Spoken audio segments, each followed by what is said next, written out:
Gidenin arkasıca düşmeye değmez. Giden onsuz da seni terk edip artık. Giden ölmüş kimidir bir de dirilmez. Zalimin zulmü bizi terk edip artık. Gidenin arkasıca bakmağa değmez. O giden yollara düşsün qaradaşlar. Bunca dərddən ürəyi sıxmağa değmez. Danışar her şeyi gözlerdeki yaşlar.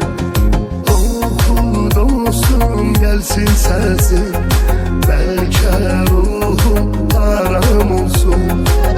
Hak itirmiş insanlara olsun hakkım haram olsun.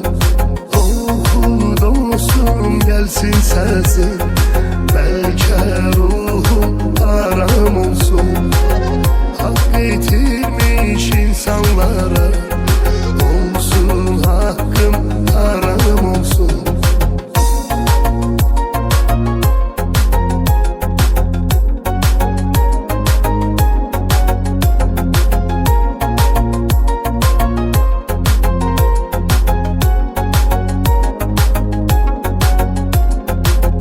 Sen ol her yetene verme yüreğini.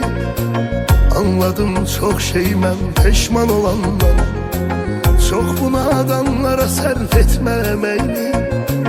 Olmur insan adı her insan olanlar. Bilen insanlar için çek ki eziyet. Geleceği günde kadir kıymetin olsun. Şükrele çok da deme pisli vaziyet. İmtihanlar gereğinden çetin olsun. Oxud olsun gelsin səsin, belki ruhum aram olsun.